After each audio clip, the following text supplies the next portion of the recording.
Esa es la verdadera amistad, ¿verdad? Eso es lo que a veces los seres humanos no tenemos, que cuando amamos a algo o a alguien, es cuando más lo queremos apretar y es cuando nos volvemos más sobreprotectores y es cuando más cadenas queremos ponerles porque no queremos que se nos vaya. Ha llegado a nosotros alguien importante, decimos nosotros no, no salís, no hables con tus amigos, no le contestes a nadie, no mires el teléfono. Entonces, lo que estamos haciendo realmente es atando a esa persona que lo que quiere es libertad, ¿verdad? El verdadero amor.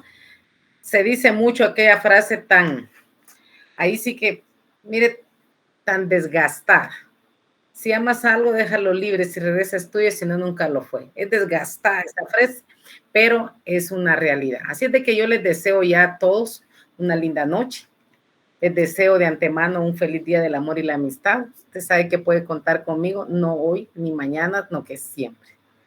Eso sí, si hay cosas que no están bien, júrela que se las voy a decir y aunque usted me odie, porque ya vienen los parciales, no sé si ya le dijeron.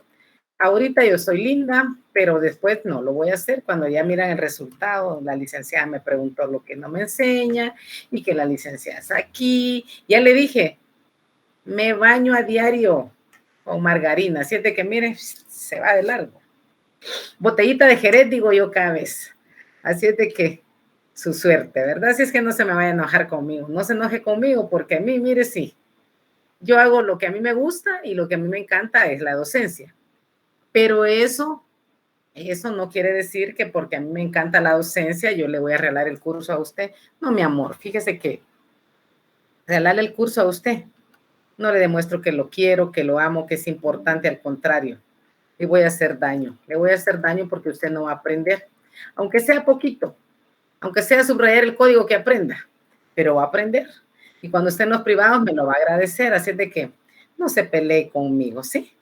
Así de que no sé si les informaron por allí que ya vienen los parciales. ¿Les dijeron?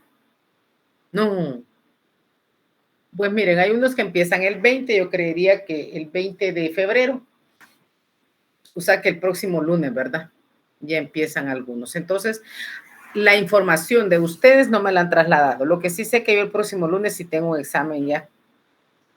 Vamos a ver si me quedaría bien con ustedes porque voy a preguntar.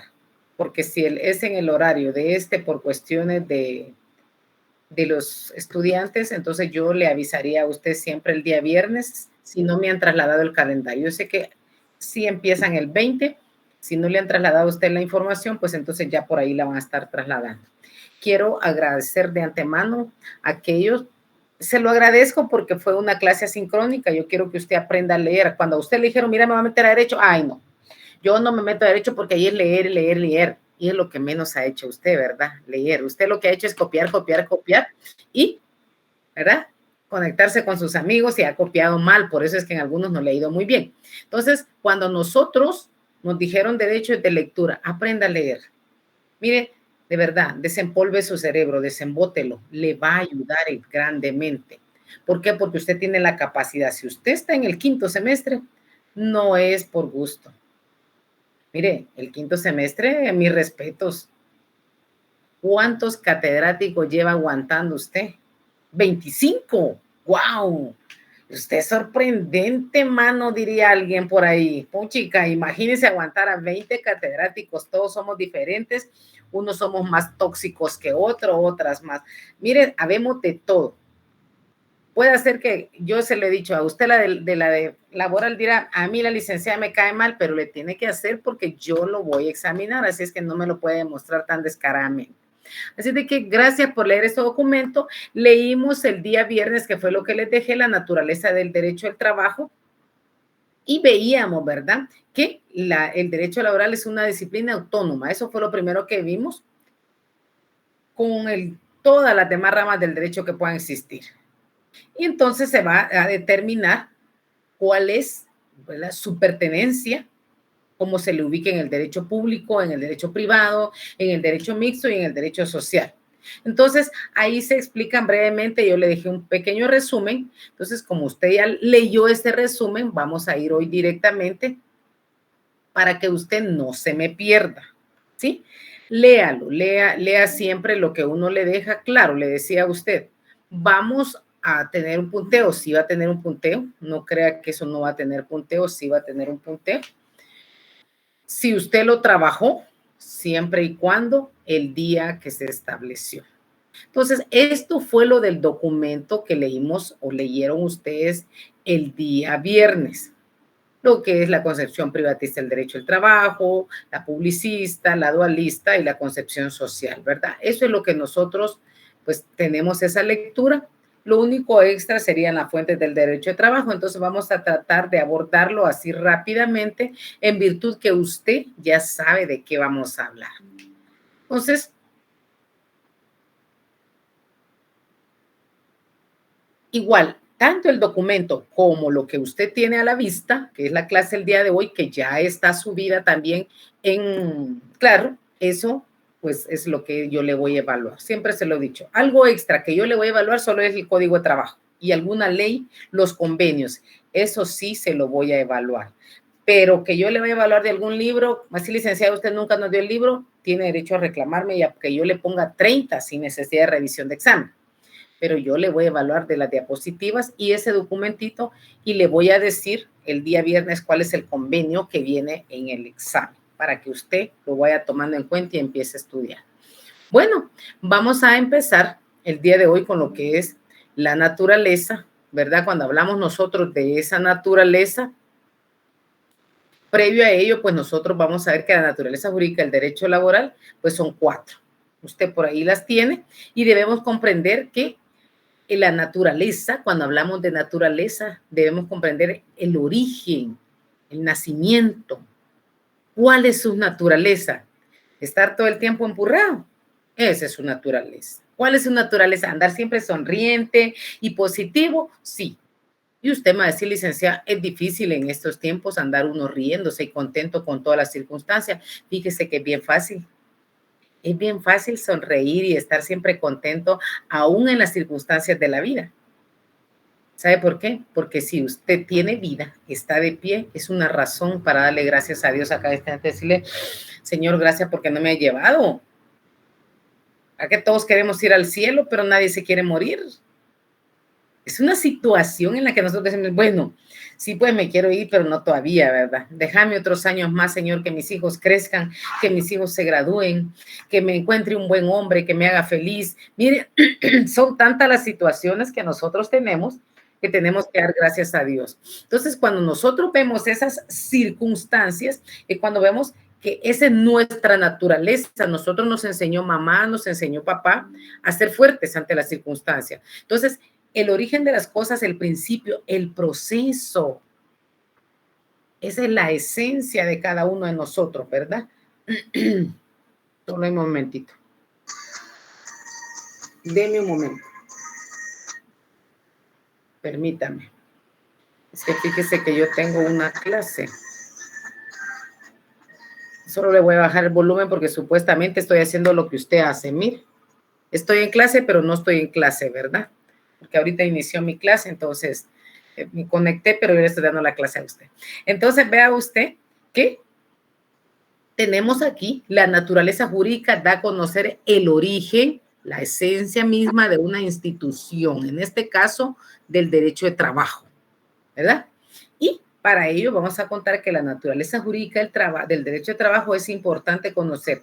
Si esta participación es estatal, o quiere decir que es del gobierno, si es del gobierno, es protagónica porque él es el que va adelante. O si es periférica. ¿Cuándo es protagónica? Si es protagónica, quiere decir que es del gobierno, va a ser de derecho público, de conocimiento para todos. Pero si es periférica, o sea, es aislada, será de derecho privado.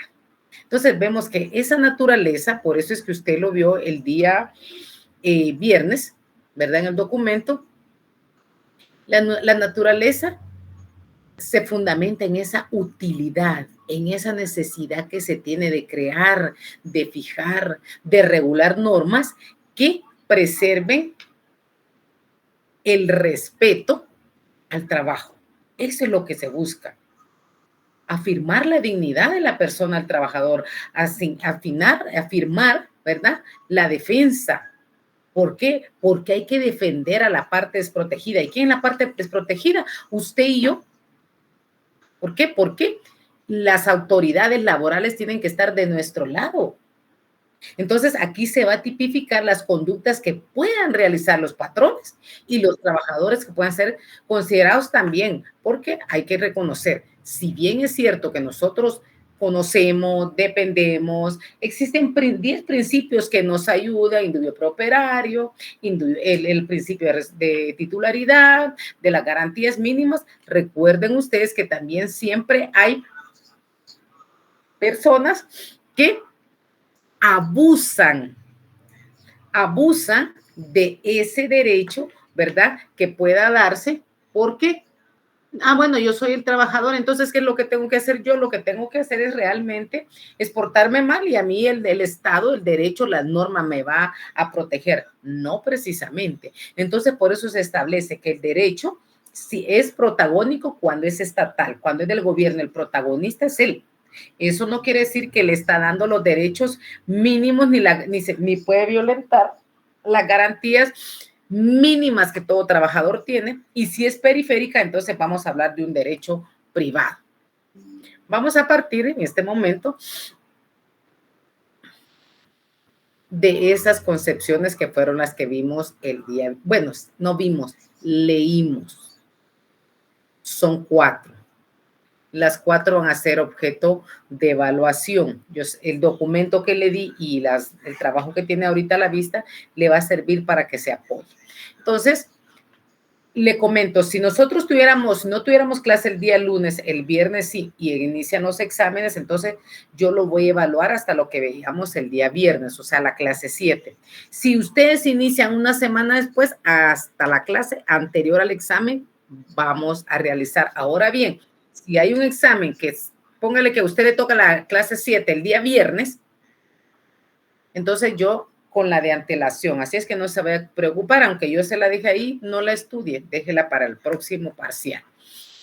Ahorita estamos en la clase 6, acuérdense que el documento 5 y 6 tienen la misma relación. ¿Por qué? Porque el documento 5, que fue la clase, también nos habla de la naturaleza del derecho al trabajo. Y aquí es donde vemos la concepción privatista que considera el derecho de trabajo como una rama, fíjese, porque es privatista, obvio, relaciónelo, asócielo. Concepción privatista, usted no se me tiene que perder porque dice que considera el derecho al trabajo como una rama del derecho privado, privatista. Y en el mismo va a prevalecer la autonomía, ¿qué? La autonomía de la voluntad. Entonces, usted no tiene por qué confundirse. Aquí estamos. Entonces, esta concepción dice que argumenta que el trabajo se basa en un contrato que debe personalizarse como los demás por la espontaneidad y la voluntariedad. ¿Qué quiere decir? Que va a ser mito. Cuando usted firma un documento, un contrato es entre usted y el empleador, pero es voluntario. A usted no la va a obligar nadie, pero nadie a que usted pueda firmar un contrato. Si a usted no le conviene, si a usted no le parece, no lo va a hacer. Entonces, eso decía el documento que yo les proporcioné el día viernes. ¿Por qué? Porque estamos hablando de esa circunstancia donde usted emite su voluntad. ¿Por qué? Porque esta concepción dice que estuvo de moda en el siglo pasado, cuando el derecho del trabajo y el contrato de trabajo aún no se separaban del derecho civil. ¿Por qué? Trabajo, voluntad. Y el contrato de trabajo se dominaba, se acuerda que lo leyó, como una locación de servicios, no era en sí un contrato. Pero lo que sí es cierto que allí predominaba la autonomía de la voluntad. Yo decido si firmo este contrato o no me conviene y no lo firmo. Podré tener mucha necesidad, pero no lo voy a firmar. ¿Por qué? Porque a mí no me sirve, porque a mí no me interesa firmar algo donde no me voy a sentir bien. Entonces, por eso en la concepción privativa se debe personalizar como los demás, pero por la espontaneidad y voluntariedad de las partes. Tanto usted como empleador, como empleado, como el empleador, no pueden tampoco forzar a alguien, sino qué bonito sería y le diría yo, mire, vamos y le pongo una pistola a alguien y me vuelve gerente de una empresa. No es así de fácil, ¿verdad? Entonces las normas jurídicas civiles o en equiparable, a ella dice que son un conjunto de normas que regulan relaciones de tipo privado, que la relación de los sujetos es de coordinación y que sus normas tienen carácter dispositivo. Entonces, en eso consiste la concepción privativa. ¿En qué consiste? En que se argumenta que el trabajo es de índole privada. Entonces, no puede venir y usted decirme, no, licenciada, no le entendí, no, pertenece al derecho privado porque de hecho esa es su concepción privatista. Luego tenemos el siguiente, que para ello vemos que tenemos el siguiente, vamos tal vez no rápido, sino que ya lo leímos. La concepción publicista del derecho de trabajo. Este establece que se trata de una educación publicista porque sus normas son taxativas o de carácter imperativo, o sea que la autonomía y la voluntad se ve limitada a la aplicación de este derecho, pues tiene sus normas, tienen a proteger intereses no particulares, sino de carácter general. ¿Cómo así, licenciada? Como se lo explicaba, ¿verdad? Este establece que como es una cuestión publicista, entonces dice que es de carácter imperativo, sí, solo sí.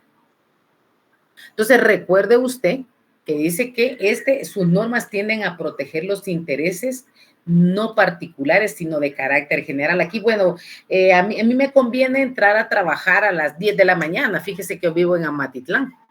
Entonces, la verdad es que yo necesito tiempo para madrugar, pero solo yo vivo en Amatitlán. Y eso sí, entra a las 10 y sale a las 8 de la noche, no me lo van a conceder. Aunque en el cuarto considerando, se acuerda que leyó que en el literal ahí expresa que ubica esta disciplina jurídica dentro del derecho público.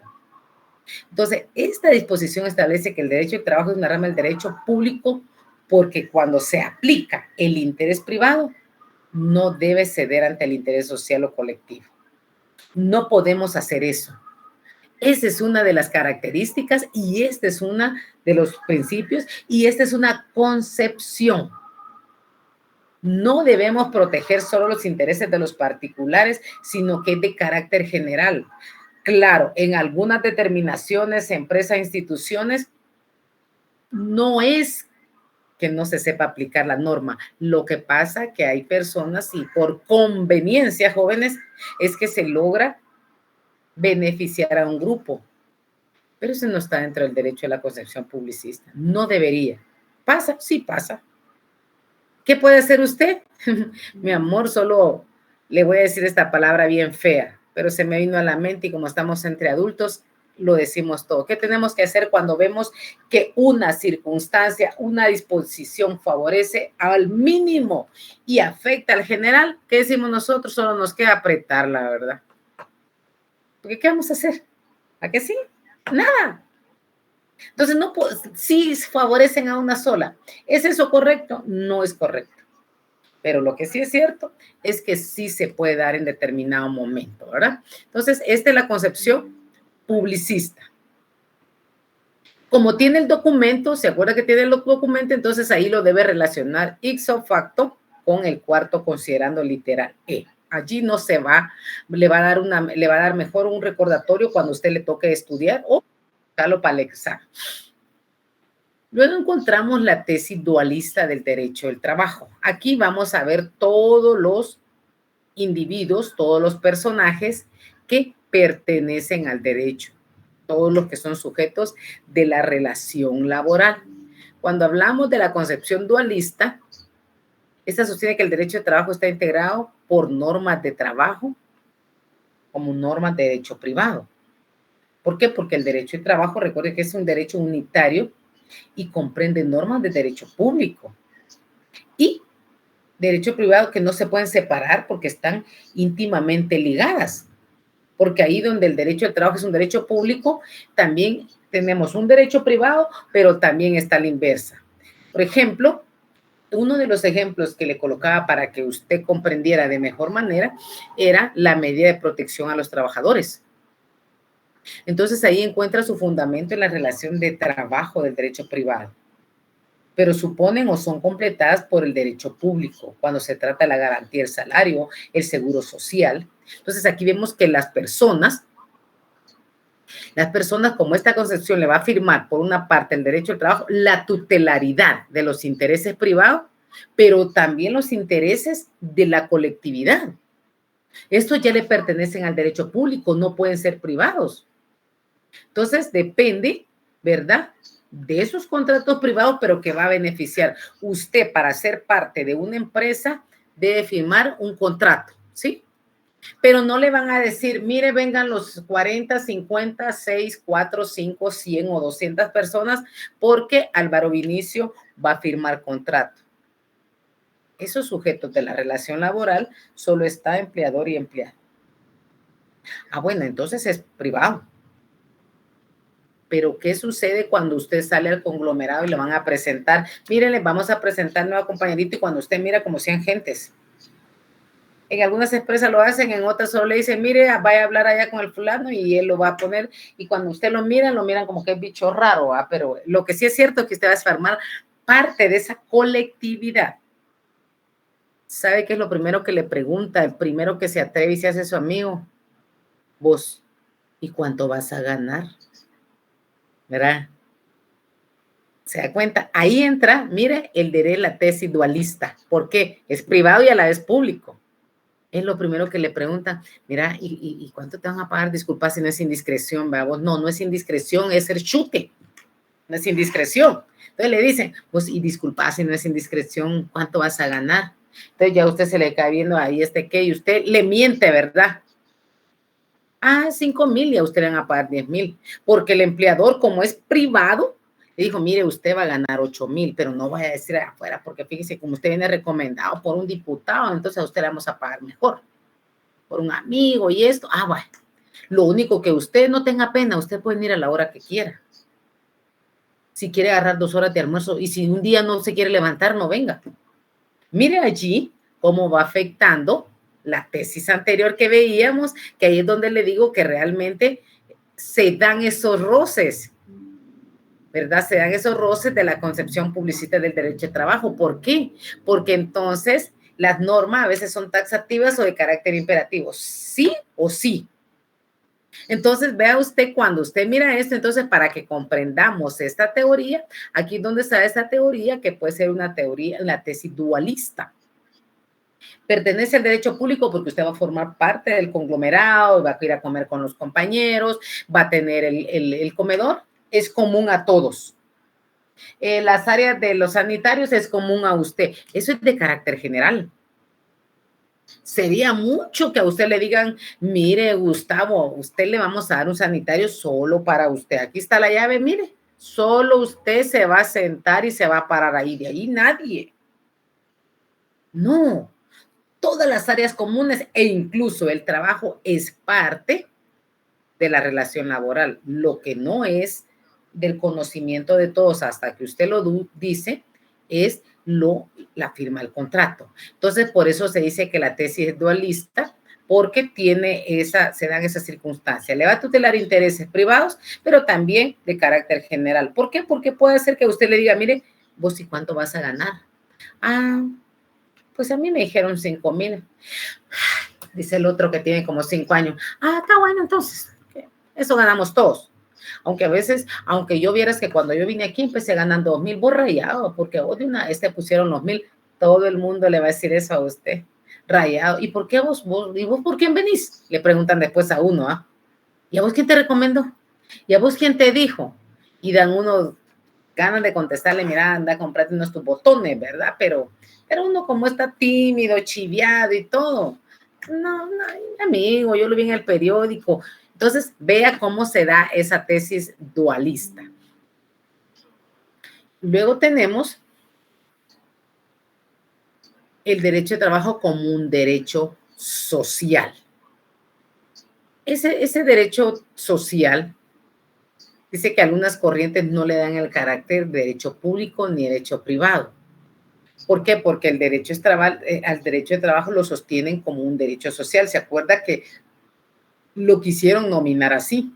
Entre las denominaciones que vimos se da también esto. ¿Por qué? Porque se le quiere dar un carácter o se le cree que es una concepción de derecho social porque está cimentado, ¿verdad? En la necesidad de establecer las necesidades que tienen los trabajadores. En esas necesidades, ¿verdad? Que hacen que los trabajadores vivan de o se necesitan o sean imprescindibles para ellos. ¿Por qué? Porque se va a buscar beneficio para cada uno de ellos. Hay empresas, hay instituciones. Mire, ahora casi no lo he oído, pero antes habían empresas que cada empresa creaba una como especie de cooperativa. ¿Y en qué consistía eso? Que ellos compraban, ¿verdad? Por cantidades, entonces usted llegaba y compraba a un mínimo precio. Si la libra de frijoles afuera valía 5, ahí con ese dinero era una, ¿cómo se le llamaba esto? Se le llamaba, ay, se me fue la palabrita. Pero era como una especie cooperativa. Entonces usted iba y compraba 3 quetzales los frijoles, afuera le costaban 5. El cartón de huevos le costaba 20 en esta cooperativa y en la calle le costaba 30. Entonces era un acceso de poder ayudar, porque lo que se ha conseguido siempre es buscar la manera de que el trabajador, por ser la parte más débil, si se puede llamar de esa forma, ¿verdad? Sea un derecho social. ¿Por qué? Porque usted trabaja por necesidad. Entonces, ahí existe ese instrumento, esa norma que regula esa protección para cada uno de los trabajadores. Entonces, vea usted que hay características muy marcadas y se va dando entre los límites de las ramas del derecho. Entonces, se necesita que los trabajadores gocen, fíjese bien, gocen de ciertos beneficios, un derecho al IX. Yo no tengo licenciado. El derecho al IRTRA, que no todos lo tenemos, el derecho a que usted pueda tener acceso a comprar una vivienda. Antes existía una institución que se le llamaba, ay, ¿cómo se le llamaba? Ayúdenme. Bambi, creo que se le llamaba. Bambi, sí. Licenciado. Bambi, ¿verdad, Edwin? Muy bien, gracias. ¿En qué consistía? Era para aquellos trabajadores que querían tener un lugar donde vivir, eran unas casitas muy pequeñas, pero eran accesibles a los trabajadores. Ahora ya no existe eso, porque se ha ido perdiendo ese derecho del trabajo, ver un derecho social, esas necesidades. Ahora es difícil que usted compre una casa. ¿Por qué? Primero, porque no se tiene la estabilidad laboral. Me hacen un contrato de 3 meses y ¿cómo voy a garantizar yo en una institución? Mire, y si en el cuarto mes ya no me renuevan el contrato, mire, eso es bien triste porque hay una inestabilidad que no debería ser, porque el derecho de trabajo lo debemos de ver como un derecho social. Pero según la teoría, debería de imperar ese derecho social a que los que tenemos menos podamos no a tener más, pero por lo menos tener algo digno. Si no puedo comprar una casa en Carretera El Salvador, por lo menos ahí en Villanueva, no Villanueva, mejor ya no, ahora usted todo se está hundiendo, mejor ahí en la zona 18, en la zona 5, en la zona 11, mire, cualquier lugar, pero que uno tenga accesibilidad y que el gobierno se comprometiera a que van a hacer unas 1000 casas, pero bien construidas.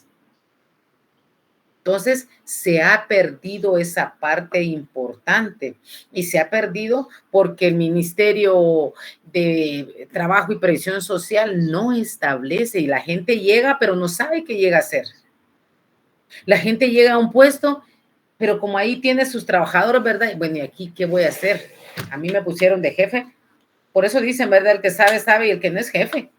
¿Por qué? Porque le pregunta a todos y los demás le tienen que hacer el trabajo. Mire, hágame un favor, tráigame un informe de qué cosas están haciendo. Mire, hágame un oficio, mire, hágame esto. Y a veces el jefe ni lo lee porque no sabe qué es lo que tiene que firmar. Bueno, ahí en el nombre de Dios yo lo firmo, saber qué querrán decir aquí. Entonces, vea usted, debería ser como un trabajo social, porque todos deberíamos tener una casa donde vivir. Es triste que tengamos que andar alquilando porque ese es un dinero que se echa en saco roto. Pero me va a decir usted, licenciada, ¿pero qué hago si no me alcanza mi salario? Sí, pero con lo que usted paga de casa, con un poquito más, puede pagar una mensualidad. ¿Y quién se la va a dar si usted no tiene estabilidad laboral? Mire, bien triste, bien difícil. Por eso, ojo, mis amados estudiantes, ojo, porque en usted van a elegir, vienen unas lecciones en un momento muy trascendental. Lea, escuche. Ustedes ya son profesionales casi del derecho, están a la mitad. Analice su voto, ya, mire, vos anda y apoyame, anda a firmar ya, mira, y andase. No, mira cuántos nos han visto la cara, hemos andado para allá volanteando, haciendo, regalando, y cuando llegan al gobierno cambian sus teléfonos, ni sus amigos que lo llevaron se acuerdan. ¿Por qué? Porque vemos que la gente miente mucho, entonces se ha perdido el interés, lo que andan buscando es simplemente pues ganar y llevar agua a su molino, ¿verdad? Entonces, en ese consiste la teoría o la tesis del derecho como un trabajo social. Ahora tenemos lo que son las fuentes del derecho del trabajo. Cuando hablamos de fuentes, recuerde usted que fuente es en todo lo que usted ha visto y en todo lo que usted ha escuchado, sabe que una fuente es de donde nace algo. Y en este caso, si bien se le dice, ¿verdad? Se le llama una fuente, pero una fuente del derecho. Y para ello vamos a ver nosotros que tenemos entre las fuentes del derecho, tenemos las que son fuentes reales, que son elementos de hecho que sirven de base a las fuentes formales y que pueden ser económicos, políticos y culturales. ¿Verdad? Entonces, estas se producen ¿dónde? Con esos elementos que determinan las normas, ¿verdad? Puede ser producida por un gobierno de facto o que surgen derivado de las necesidades que pueda emitir. Le he dicho yo, hay una ley que para mí no es muy buena porque se parcializa. Y yo le podría decir, mire, hasta un tanto inconstitucional. No la he leído completamente y no sé por qué ya le hubieran declarado una inconstitucionalidad. Pero desde mi punto de vista, pues a mí me parecería que no prevalece ese principio de igualdad, porque ahí no dice que solo las mujeres deben de ser protegidas, no que todos. Pero si usted ve la ley del femicidio es una ley muy parcial. Se parcializa o los que la aplican la parcializan solo a la mujer. Entonces la mujer toda la vida dice la verdad, la mujer no es capaz de ser investigada, que esté mintiendo. Mire, yo conocí una vecina y ahí fue bien crítico. La vecina se golpeaba ella sola, se golpeaba, se lastimaba y mire, llevó a serios problemas al esposo. Si no es porque ella salió gritando, porque ella decía y los vecinos fueron y dijeron, miren, no es cierto, él no la golpea, ella se golpea. No es cierto, él no la ofende, ella lo ofende, ella lo insulta. Mire, cuando desnudaron al vecino, la espalda la tenía arañada, marcada, casi que enterrada las uñas en la espalda. ¿Por qué? Porque ella lo golpeaba y él lo único que hacía era cubrirse. Se cubría para evitar estar detenido y al final lo hicieron. Lo bueno que la persona pudo salir, pero si no encontramos esas personas o no corremos con la suerte esa, entonces vemos nosotros que definitivamente no es una ley que sea con una situación de igualdad. Algunos ejemplos que nosotros tenemos para que no se me pierda de esas fuentes reales, que son los elementos que sirven de base a las fuentes formales. ¿Por qué? Porque hubo una necesidad y derivado de esa necesidad se produjo ese factor que determinó que se buscara la forma, ¿verdad?, de la creación de una norma. Entonces, ahora para que haya un contexto, por si se me había perdido, tenemos esta imagen que es un poco triste. Mire, dice, por amor o por violación, déjame nacer. El aborto no es legal, aún haya sido una violación. Entonces, ¿de dónde nace la norma de que se puede provocar o se puede interpretar que también, como fue una violación, una persona puede abortar? No, no puede ser. No puede ser, aunque haya sido por una violación, no está permitida. Le decía hace un instante, esa ruta de la reforma de la ley y el partido, de partidos políticos. Obviamente, pues se dan ciertas circunstancias y que también a veces por los trabajos que usted tiene, usted se ve obligado. Usted no puede decir, mire, fíjese que a mí me gusta el azul, pero me pusieron a ir por el amarillo. Dije los colores, aunque ahora casi todos los colores están tipificados, ¿verdad? Pero por decirlo así, no le puedo decir otro. Si le digo morado, también hay morado. Si le digo naranja, hay naranja. Si le digo, mire, hay de todo, ¿verdad? Entonces no lo voy a interpretar. Entonces, ¿qué sucede? Existe una norma derivada de esas necesidades que nosotros como personas hemos violentado, pues hay normas, ¿verdad?, que deben de regularse y se deben regular derivado a la fuente que traemos, a esa fuente donde nosotros sabemos, ¿verdad?, que nos van a servir como base. ¿Como base para qué? Como base para poder aplicar, para poder coincidir, porque en determinado momento lo que sucede es que nosotros no comprendemos y al no comprender, ¿verdad? Al no comprender, entonces vamos viendo que esas características que tiene el derecho laboral por ser público, las normas tienen la finalidad de organizar las instituciones de un Estado y a la vez velar por el interés general de las personas. Entonces, nosotros vemos cuáles son, velamos por el interés, velamos porque las personas, ¿verdad? Estas personas tengan un lugar seguro. Aquí usted mira una familia, se puede decir una familia integrada, pero en esa familia integrada hay dos ancianos. ¿Puede usted en su casa atender a su papá, a su mamá, a su abuelito? No, licenciada, en algunos momentos no. Entonces, se debe establecer que debe prevalecer, ¿verdad?, el interés general de los ciudadanos. Esas son características del derecho público. Los particulares no pueden modificar las normas de este derecho público. Son normas que son impuestas. ¿Por qué? Porque va a regir las relaciones entre los particulares y los organismos públicos. Entonces, sus normas van a afectar a todas las personas y no a una relación particular. Cuando se establece una norma, no es en el propósito de afectarme a mí. No, a alguien afectó. Y entonces, ¿qué hicimos? Lo vamos a girar a todas las personas, ¿verdad? ¿Por qué? Porque si las normas afectan a todos los ciudadanos y no a una relación particular, entonces, ¿qué sucede? Estamos buscando la manera de proteger a esa parte débil que es el trabajador. Entonces, en ese sentido, no prevalecen los pactos o esos acuerdos que se hagan entre las partes, sino que las normas son imperativas y no queremos una norma imperativa, ¿verdad?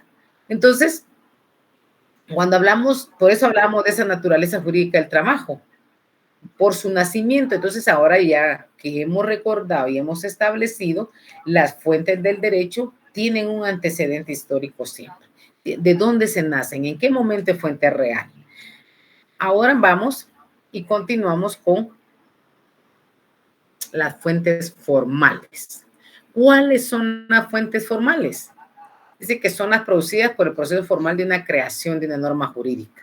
Debe haber una norma, o sea, las que provienen del Congreso, de un ámbito parlamentario. Hay una iniciativa, recuerde usted que en Introducción al Derecho nos enseña, ¿verdad?, todo ese proceso que se lleva a cabo para la presentación, para la aprobación, para la discusión, promulgación y vigencia de una norma. Entonces, Según el laboralista Luis Alberto López Sánchez, un aspecto más estricto se considera que las fuentes formales de derecho son la legislación, la costumbre y la jurisprudencia, ¿verdad? Pregunta de examen, ¿verdad? ¿Cuáles son, verdad? ¿Cuáles se consideran fuentes formales del derecho? Legislación, costumbre y jurisprudencia. Esa es una pregunta de examen. Y en las fuentes históricas se refieren a los documentos, a todos aquellos antecedentes que hemos visto que se dio en los años anteriores. Existe mucha historia, existen muchos documentos que de pronto ya no son legibles, pero esas son las fuentes históricas que han servido para irse ayudando a una nueva norma. ¿Por qué? Porque tiene un concepto, encierra un contexto. Entonces, nos van a ir informando el origen donde había. Recuerde usted que había algunas que se llamaban ley de rodillas, la echazón y todo eso, que lo vamos a ver. Entonces, nos vamos dando cuenta cómo nacieron ciertas normas, ¿verdad? Que se dieron en aquellos tiempos. Entonces, cuando se dan esas situaciones, entonces, todos esos son antecedentes que pueden existir. Si recordamos la forma de donde se crea, ¿verdad? Lo que es el salario para el trabajador, se le denominó salario porque en la historia se cuenta que las personas le pagaban con sal. Derivado de que se le pagaba con sal, pues entonces le llamaron salario. Pero decidieron que no fuera sal porque si usted recuerda o tiene presente la sal, usted le echa un poquito de agua y desaparece. Entonces, por eso fue que era importante lo que son las fuentes históricas. Ahora tenemos lo que son las fuentes formales, que miran que el proceso, la legislación, son tres: legislación, costumbre y jurisprudencia. La legislación ya la conocemos, son todas aquellas que son formuladas por el Congreso de la República. Son promulgadas y luego en vigencia. El proceso es grande.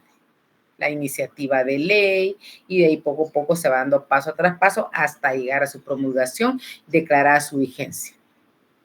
Y deben de ser de observancia general. ¿Por qué? Porque una ley no es solo para un grupo. Esta ley solo es para los del quinto semestre. No. Esta ley va a ser solo para Matitlán. No. Es de carácter general, ¿verdad? Entonces usted tiene que tener presente que no es precisamente para un conglomerado, es para todos los conglomerados, es para todo el país. Sí, solo sí, también tiene que tener usted presente que, bueno, en mi país, bueno, en su país es una ley. En otros lugares puede ser otra. Entonces no tiene que perderse usted en ese sentido de querer imponerlo. ¿Por qué? Porque yo creo que así es. No es lo que usted crea.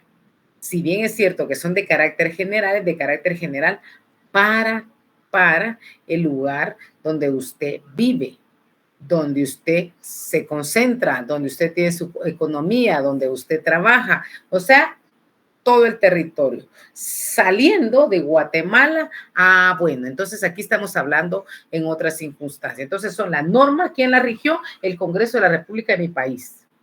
Entonces sí, de carácter general, es de observancia general porque me compete a mí. Eso no quiere decir que usted va a otro país. Aquí, como no es mi país, yo no debo acatar la norma. Deje de hacerlo, a ver cómo le va a ir. ¿Por qué? Porque la ley establece que la norma es, claro, de carácter general para nacionales y extranjeros. Como cuando usted le dice a su hijo, ¿verdad? Yo aquí mando, te guste o no te guste. Si no te parece, anda, alquila un cuartito y te vas, y ahí manda vos. Así también es la legislación, ¿sí? Luego tenemos lo que es la costumbre. La costumbre dice que para Pina Vara es una norma de conducta creada en forma espontánea por una colectividad o grupo social y aceptada voluntariamente por los individuos que la constituye como rector de determinar relaciones familiares, contractuales, etc. La costumbre, nosotros hemos oído comúnmente que el dicho que dice, mire, la costumbre se vuelve ley. Dele aventón a alguien y el siguiente día no le dé, ella se molestó. ¿Por qué? Porque la costumbre se vuelve ley, ¿verdad? O nos pasa a aquellos que le damos jalón y quieren manejar. Así es la costumbre. La costumbre es aceptada, pero de forma espontánea por un grupo de personas, por un grupo social. Es aceptada voluntariamente, ¿sí? Y la jurisprudencia es el conjunto de sentencias emanadas por los tribunales, son aquellos fallos conteste que sirven de aplicación a la norma. ¿Por qué? Porque nos van a llevar a resolver casos concretos. Entonces, en eso consiste la legislación, las fuentes formales, porque nosotros tenemos que tener claramente en cuál es la jurisprudencia que nosotros debemos seguir. Cuando hablamos de jurisprudencia, en algunas situaciones son 3, ¿verdad? Y en otras son 5. Tiene que ser repetitivo para que haya jurisprudencia. Si no, tampoco lo es. Entonces, cuando nosotros conocemos, cuando nosotros aprendemos, mejor dicho, de esas sentencias que se dan en la Corte de Constitucionalidad, tenemos que verificarlo, que es una doctrina, ¿verdad? Para que haya jurisprudencia, ¿cuántas deben ser? Y tenemos nosotros también el siguiente que es, déjeme aquí, las fuentes específicas del derecho de trabajo. Este punto, si no lo teníamos anotado, porque solo les dejé lo que son, no porque esto no le vaya a preguntar, sí lo voy a preguntar, pero lo que nos enfocamos fueron en las, déjeme ingresar a esta niña. Ingresamos, ¿verdad? Y ahora tenemos lo que son las fuentes específicas del derecho del trabajo. En las fuentes específicas, que esto sí quiero que le pongan más atención, aquí ya estamos ante las fuentes específicas del derecho laboral, la que a usted le va a servir. Y para ello tenemos que la principal es la Constitución Política de la República de Guatemala, los convenios y tratados internacionales, el Código de Trabajo, pactos y convenios colectivos de condiciones de trabajo y demás leyes y reglamentos de trabajo y previsión social. Estas son las fuentes específicas del derecho laboral. Y aquí le dejo la aplicación para efectos de, ¿verdad? Le dejamos la jerarquía de las leyes. Dentro de ellas encontramos el decreto 1441. Primero tenemos, mire, la aplicación. La Constitución Política de la República de Guatemala, leyes internas, reglamentos circulares. Decreto 1441, que en el artículo 1 establece como un conjunto de normas jurídicas que regula los derechos y obligaciones de patronos y trabajadores con ocasión del trabajo y crean instituciones para resolver sus conflictos. Y el artículo 15 que establece los casos que no sean previstos, que no lo encuentre usted por sus reglamentos o por las demás leyes relativas, se debe resolver en primer término de acuerdo con los principios, en segundo de acuerdo con la equidad, la costumbre o el uso locales en armonía con dichos principios y por último de acuerdo a los principios y leyes del derecho común. ¿Dónde te encontramos eso? Para que usted lo anote, lo subraye. Estamos hablando del artículo 1 y el artículo 15. Recuerde que yo le he dicho que a usted sobre los artículos sí le voy a preguntar bastante. Son 30 preguntas del examen que yo le voy a hacer, ¿verdad? Así de que tenemos artículo 1, según la jerarquía de la aplicación supletoria de las fuentes del derecho, tenemos artículo 1 y artículo 15, es el fundamento de lo que le acabo de indicar.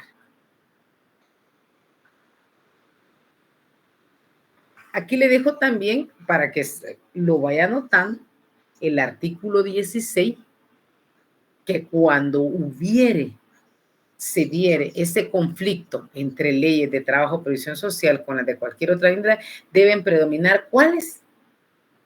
Las leyes de trabajo. No hay preeminencia entre las leyes de previsión social y las de trabajo. Pero mire lo que le establece el artículo 16. El artículo 16, para que usted lo subraye y le ponga mucha atención, establece el artículo 16, en caso de conflicto entre las leyes de trabajo o de previsión social con las de cualquier otra índole, deben predominar, ¿cuáles? Las leyes de trabajo. Así es que me subraya. Y el 17, para los efectos de interpretar. Aquí dice, mire, el primero dice que cuando hubiere conflicto entre las leyes. Y el 17 dice que para los efectos de interpretación el presente código, su reglamento y más leyes de trabajo se debe tomar en cuenta fundamentalmente el interés de los trabajadores en armonía con la conveniencia social. ¿Va tomando nota? ¿Va subrayando? Sí. Sí, licenciada, gracias. Ay, tan linda que es Rosanita, muchas gracias. Entonces aquí tenemos, además del Código de Trabajo, tenemos como fuente las siguientes. Ley reguladora de la prestación del aguinaldo, fijación de salarios mínimos para actividades agrícolas y no agrícolas, ley de bonificación incentivo, ley de bonificación anual, ley de servicio civil, ley orgánica del Instituto Guatemalteco de Seguridad Social y la ley de sindicalización y regulación de la huelga de los trabajadores del Estado. Estas leyes que leí anteriormente y estas son las que usted debe de tener, debe de comprar, debe subrayar, ¿verdad? Porque estas son exclusivas leyes que debe conocer usted del derecho laboral. Usted tiene sus leyes, la ley, mire, usted va a ser un laboralista de primera porque no le va a tener miedo a nada. Entonces, le repito, además de las leyes anteriores, que son estas, para que recuerde, ¿verdad? Estas, artículo 16, 17, son las que se establecen en el decreto 1441, Código de Trabajo, ¿verdad? Aquí empezamos con el 1, 15, 16, 17, y luego de ello tenemos las demás leyes que usted tiene, por lo menos si no las compra, saber, ¿verdad? Saber cuáles son. Y con eso finalizamos este temita del día de hoy, ¿verdad? Porque el otro tema, pues obviamente yo sabía que usted ya lo habíamos comprendido. Entonces, esta información, esa clase del día de hoy, usted ya la tiene ahí. Usted no se preocupe porque esa ya está ahí, la lee y le repito, voy a averiguar, solo me dieron la información del curso anterior, del semestre anterior, entonces yo le voy a averiguar porque con ellos empezamos el lunes los exámenes. Si yo tuviera alguna información o usted la sabe, pues la comparte en Classroom y si no, yo le voy a hacer llegar a usted la información.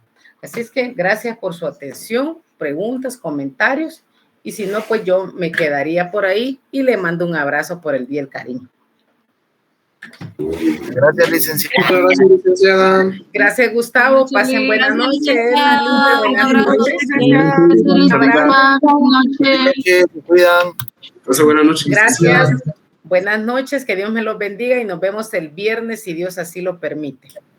Feliz noche, licenciada. Gracias. Buenas noches. Gracias. Buenas noches.